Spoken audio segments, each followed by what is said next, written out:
பொதுவாகவே ஒரு மனிதன் தனக்கு நன்மையானதை தேர்ந்தெடுத்துக் கொள்வதாக இருந்தாலும் சரி, தன்னுடைய குடும்பத்திற்கு நன்மையானதை தேர்வு செய்து கடைபிடிப்பதாக இருந்தாலும் சரி, தன்னுடைய சமுதாயத்திற்கு, தன்னுடைய ஊருக்கு, தன்னுடைய தெருவுக்கு, தன்னுடைய நாட்டிற்கு, பிற மக்களுக்கு நன்மையான காரியங்களை அவன் செய்வதாக இருந்தாலும் சரி, அதற்கெல்லாம் அவனை பயமுறுத்துகிற, அவனை தண்டிக்கிற, அவனை கண்டிக்கிற ஒரு வலிமையான சக்தி இருக்கிறது என்று நம்பினால்தான் இது சாத்தியமாகும். அப்படி ஒரு சக்தி இல்லை என்று மனிதன் நினைக்கின்ற பொழுது அவன் முதலில் தனக்குத்தானே தீமை செய்யக்கூடிய காரியங்களை கூட சர்வ சாதாரணமாக செய்வதை நாங்கள் பார்க்கிறோம். மனிதர்கள் புகை பிடிக்கிறார்கள், மதுபானம் அருந்துகிறார்கள், இன்னும் கேடு செய்யக்கூடிய பல காரியங்களை மனிதர்கள் செய்வதை பார்க்கிறோம். பகுத்தறிவு கொடுக்கப்பட்ட மனிதனுக்கு தெரிகிறது இது கெடுதி என்று தெரிந்தும் கூட அவன் மதுபானத்தை அருந்துகிறான், புகை பிடிக்கிறான். அப்ப தனக்குத்தானே கேடு செய்கிற காரியங்களை எல்லாம் மனுஷன் செய்யறான், அவனுக்கு கேடு இது. அடுத்தவருக்கு அதனால் ஏற்படுற கேட்ட இரண்டாவது வைக்குவோம். இதெல்லாம் செய்யறதுனால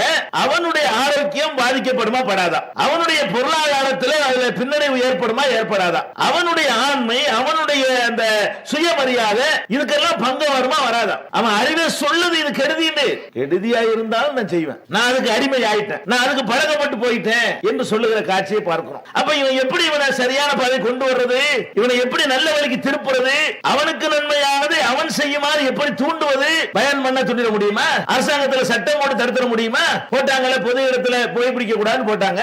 என்ன செய்ய முடிஞ்சு? குடிச்சிட்டு தான் இருக்கிறான். பொது இடத்துல ஏமாத்த கூடாதுன்னு சட்டம் இருக்குது, அதுக்கு செக்ஷன் இருக்கிறது, அதுக்கு நீதிமன்றங்கள் இருக்கிறது, அது கண்காணிக்க காவல்துறையினர் இருக்கிறாங்க.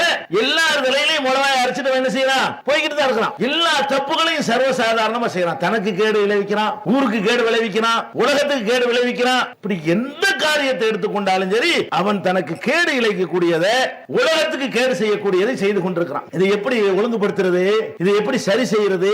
அதுக்கு ஒரே வழி இறையச்சம் தான். மனிதன் நல்வழி பெற வேண்டும் என்று நினைத்தார் என்று சொன்னால், என்னதான் நீங்க இதுல உள்ள கேடுகள் இருக்கு, புற்றுநோய் வருதுன்னு படம் போட்டு காட்டினாலும் சரி போடாண்டு போயிடுவான். அப்ப இவனை திருத்துறதா இருந்தா அதுக்கு என்ன வேணும்? நம்மால் ஏமாற்ற முடியாத, எல்லா நேரத்திலையும் நம்மை கண்காணித்துக் கொண்டிருக்கிற, நம்மால் தப்பிக்க முடியாத, பிடித்தால் பலமாக பிடிக்கக்கூடிய ஒரு சூப்பர் பவர் ஒருத்தன் நம்மளை பார்த்துக்கிட்டு இருக்கிறான். அவன்கிட்ட லஞ்சம் கொடுக்க இயலாது, அவனை ஏமாத்த இயலாது, அவன் கண்ணுல மண்ண தூவ இயலாது. அப்படி ஒருத்தன் பார்த்து கொண்டிருக்கிறான் என்று யாரெல்லாம் நினைக்கிறார்களோ, நம்புகிறார்களோ, அதை முழுமையாக 100% நம்புகிறார்களோ, அந்த அளவுக்கு அவர்கள் தங்களை நல்வழிப்படுத்திக் கொள்கிறார்கள். ஊரை, உலகத்தை, நாட்டை எல்லாத்தையும் நல்வழிப்படுத்துகிறார்கள்.